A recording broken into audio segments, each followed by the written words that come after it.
Good morning મારા વાલા વિદ્યાર્થી મિત્રો. અર્પણ ઇન્ટરનેશનલ સ્કૂલ ધોરણ 9 part 10 table and mail merge part 4.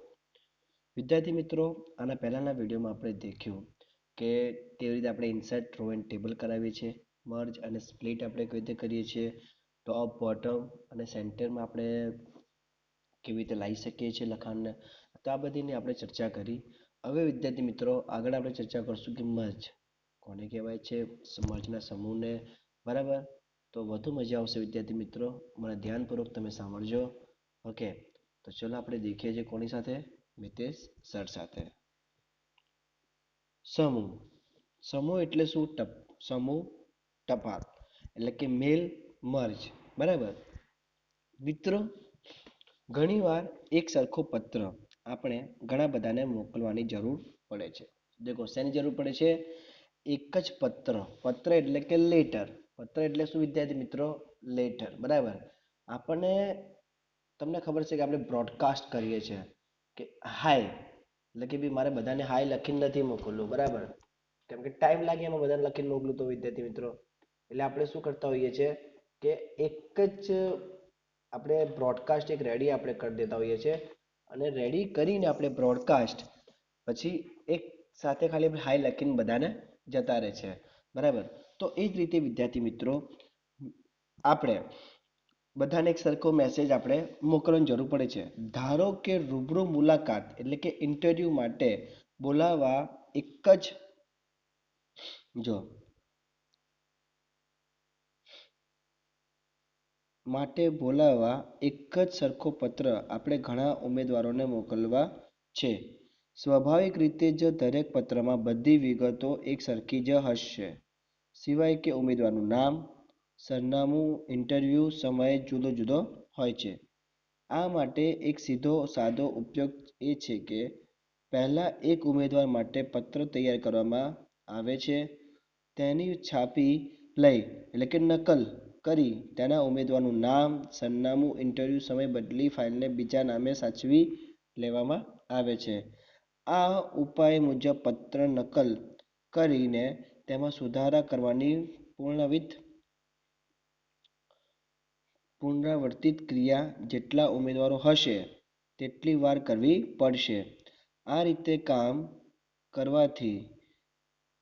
કામ કરવાથી જુદા જુદા દસ્તાવેજની ફાઇલો બનાવવાથી બિનજરૂરિયાત રીતે હાર્ડ ડિસ્ક પર જગ્યા રોકશે, વળી વધુ સમય લાગશે, અને સાથે કંટાળાજનક બનવાથી ક્યાંક ભૂલ થવાની શક્યતાઓ પણ વધી જાય છે. એટલે રાઇટર પ્રોગ્રામ, કયો પ્રોગ્રામ? Writer program. બરાબર વિદ્યાર્થી મિત્રો, દેખો કયા પ્રોગ્રામની વાત ચાલે છે? Writer program. સમૂહ ટપાલની મેલ મર્જ સવલત દ્વારા આ કામગીરી બિલકુલ આસાન કરી દેવામાં આવે છે. આ રીતે મોટા સમૂહ માટે ટપાલ મેલ તૈયાર કરવાની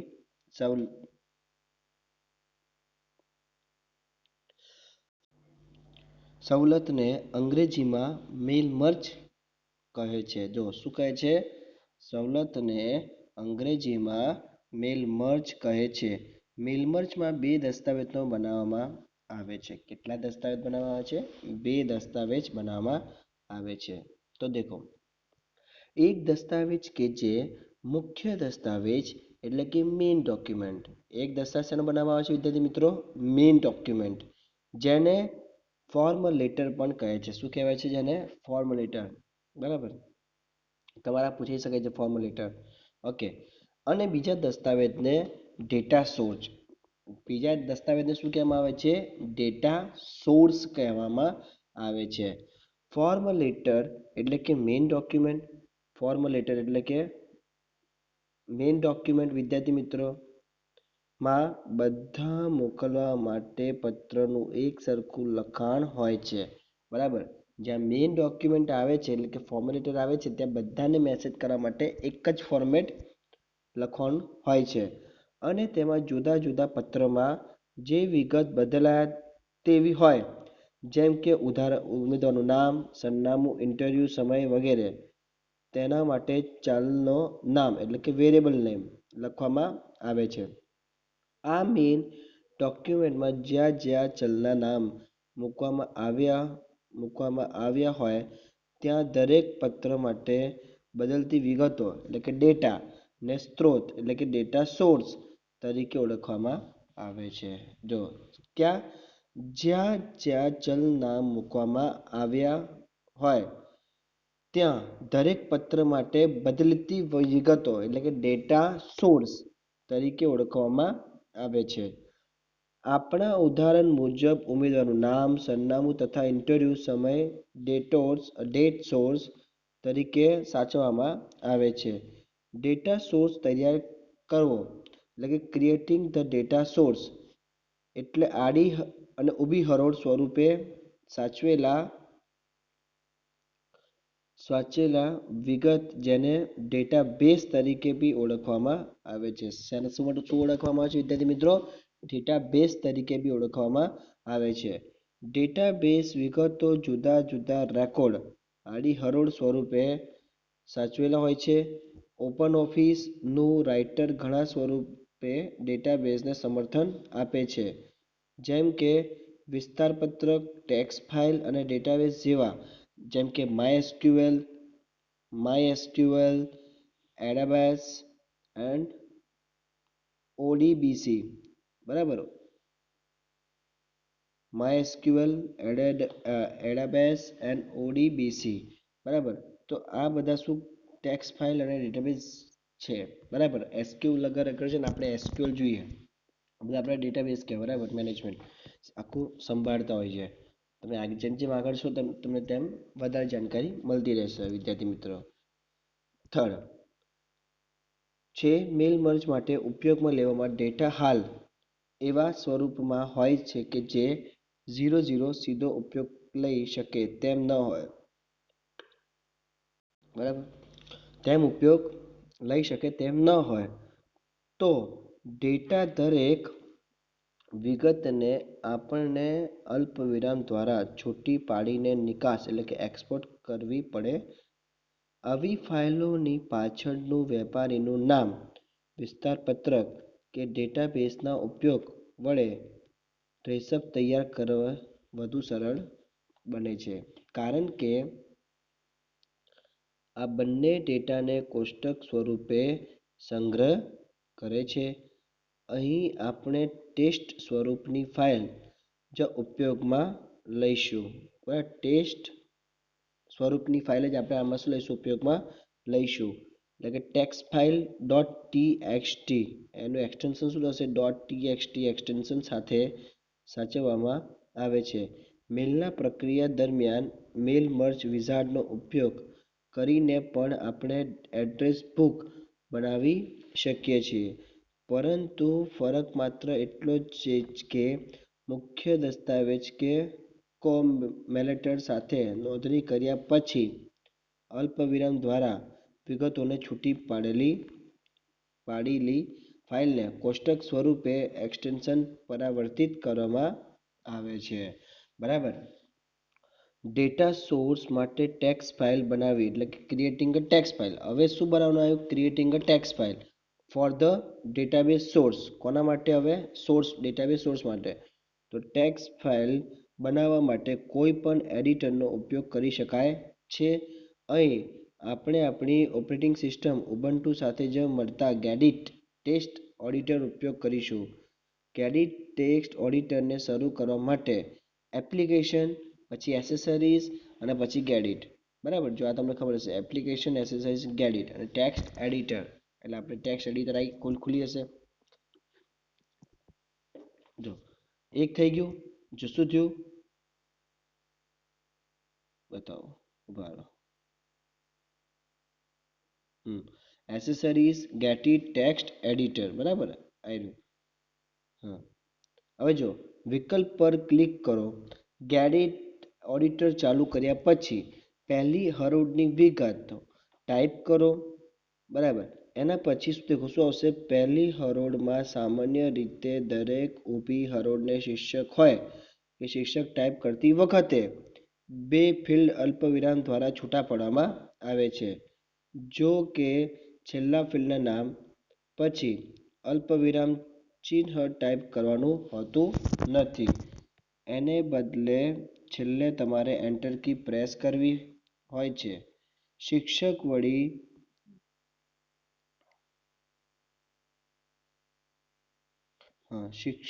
શીર્ષક આપણે જે ઉપર શીર્ષક આપીને એની વાત કરીએ. શીર્ષક વળી હરોળ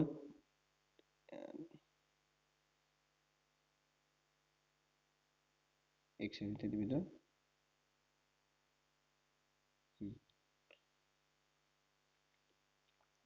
શિક્ષક વળી હરોળની તરત પછીની હરોળમાં આપણે ટાઈપ કરેલા દરેક શિક્ષક તેની સંબંધિત વિગતો ટાઈપ કરવાની હોય. આ દરેક વિગતોને પણ શીર્ષક જેમ અલ્પવિરામથી છૂટી પાડે છે. આ રીતે ટાઈપ કરેલી આ વિગતો વાળી પ્રથમ આડી હરોળ એટલે કે પ્રથમ રેકોર્ડ કહેવાય છે. જે પ્રથમ આડી હરોળને શું કહેવાય છે? પ્રથમ રેકોર્ડ કહેવાય છે. દરેક શિક્ષક માટે એક કિંમત એમ કે એકની સામે એક એ રીતે હંમેશા પ્રથમ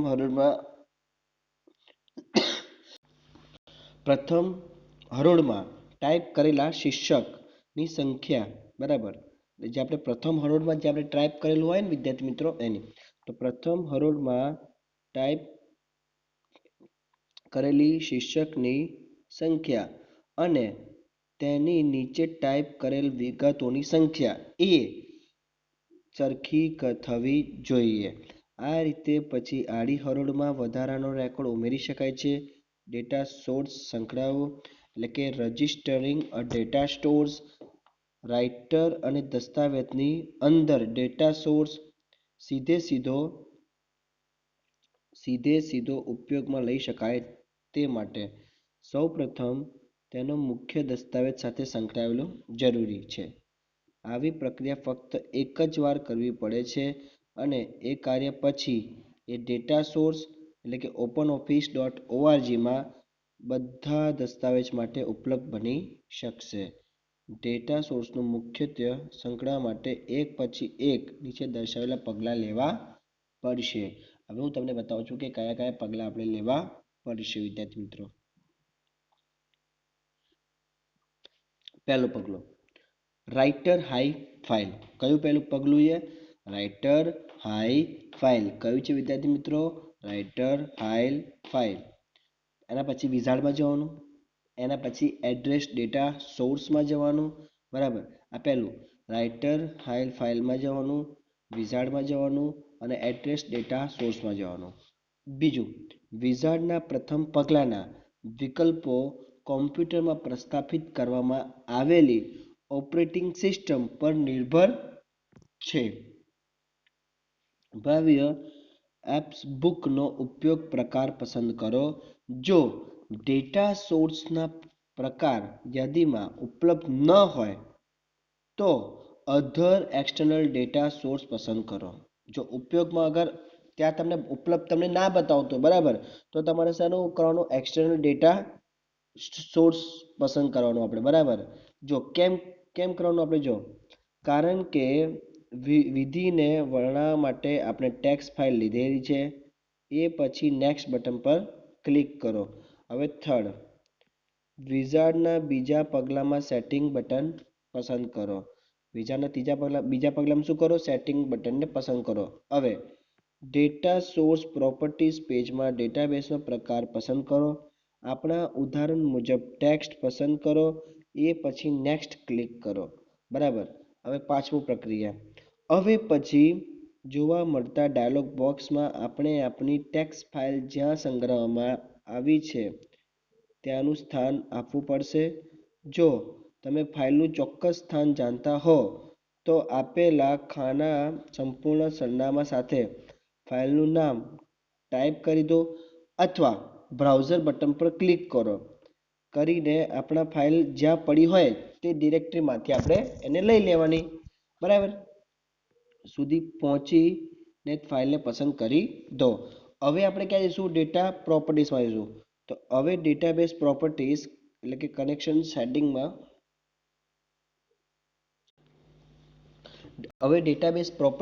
કનેક્શન સેટિંગના નામના ડાયલોગ બોક્સ ઉપર પાછા ફરવા અહીં આપણે સિલેક્ટ વિકલ્પ પસંદ કરજો. આમ કર્યા પછી ટેસ્ટ કનેક્શન બટન સક્રિય બની જશે અને સચોટ રીતે જોડાણ થયું છે કે આપણે ચકાસી શકીએ છીએ. હવે છઠ્ઠો પોઈન્ટ. હવે નેક્સ્ટ બટન પર ક્લિક કરો. ક્યાં કરો? છઠ્ઠા પર નેક્સ્ટ બટન પર ક્લિક કરો. હવે હવે ડેટાબેઝ પ્રોપર્ટીસમાં જઈને પાછું એડિશનલ સેટિંગમાં જવાનું. ક્યાં જવાનું? હવે આપણે એડિશનલ સેટિંગમાં જવાનું. ડાયલોગ બોક્સ ખુલશે. અહીં આપણે ફાઇલનો ઉપયોગ જો અહીં આપણે ફાઇલનો ઉપયોગ પ્રકાર પસંદ કરવો પડશે. એટલે કે plain text file. Plain text file એટલે કે .txt. બરાબર, આ એક્સટેન્શન આવશે. અથવા કોમા સેપરેટ વેલ્યુઝ વિકલ્પ. સામાન્ય રીતે પ્લેન ટેક્સ્ટ એટલે કે આ પ્લેન ટેક્સ્ટ ફાઇલ હતી. આ કઈ છે? પ્લેન ટેક્સ્ટ સાથે જે ફાઇલ અલગ છે. મલ્ટીપ્લિકેશન એક્સટી પસંદ થયેલો જ હોય છે. અહીં એ અવલોકન કરો કે સ્ક્રીનના છે કે નીચેના ભાગે ટેક્સ્ટ કન્ટેન હેડર શું આવશે? ટેક્સ્ટ કન્ટેન હેડર લખેલું ચેક બોક્સ હોય છે. આ ચેકબોક્સ સક્રિય હોવું જરૂરી છે. જો તે સક્રિય ન હોય તો તમારે તેને સક્રિય કરવું પડે. કારણ કે આપણી ટેક્સ્ટ ફાઇલ પ્રથમ આડી હરોળ મથાળાની હેડર છે. શું છે? આપણે હેડર. હેડર એટલે તમને ખબર છે કે ઉપર જે આવે ને એને હેડર કહેવાય. બરાબર. હવે આઠમો પોઈન્ટ. હવે ફિનિશ બટન પર ક્લિક કરો. હવે શું કરો? ફિનિશ બટન પર ક્લિક કરો. આમ કરવાથી ડેટા સોર્સ ટાઇટલ નામનું ડાયલોગ બોક્સ ખુલશે. શું ખુલશે? Data source title. શું ખુલશે? Data source title. બરાબર, આ રીતે એક ડાયલોગ બોક્સ ઓપન થશે. અહીં તમારે તમારી પસંદગીનું કોઈ એક નામ આપવું પડશે. સામાન્ય રીતે અહીં ડેટા સોર્સ ફાઇલ નામે તરીકે એડ્રેસ .odb હોય છે. ઓડીબી શું છે? એક એક્સટેન્શન છે. ફિનિશ બટન પર ક્લિક કરો. હવે ડેટા સોર્સ નોંધાઈ જશે. છેલ્લો પોઈન્ટ શું હશે? હવે ડેટાબેઝ આપણે શું થયો? નોંધાઈ ગયો. આપણે આખું જ ક્રિયા કરી દીધી. બરાબર, આપણે બધા નામ આપી દીધા, બધું જ આપણે કરી લીધું અને આખી પ્રક્રિયા આપણે બધી પૂરી કરી લીધી. એટલે હવે ડેટાબેઝ આપણે આખો રેડી થઈ ગયો. બરાબર, કદાચ તમને યાદ હોય તો આપણે એક્સેસમાં કામ કરતા હતા. MS એક્સેસમાં ખબર ને, આપણે એક્સેસમાં કામ કરતા હતા. તો બસ થોડું એના જેવું છે. બરાબર, એ આખું કન્ટેન્ટ થોડું અલગ થઈ જાય છે. ના કન્ટેન્ટ આખો વિદ્યાર્થી મિત્રો અલગ થાય છે. ઓકે વિદ્યાર્થી મિત્રો, જે બી મેં તમને સમજાવ્યું એ તમને આઈ હોપ કે ખબર પડી હશે. બરાબર, તો thanks for watching my video. Good bye, stay home, જય હિન્દ.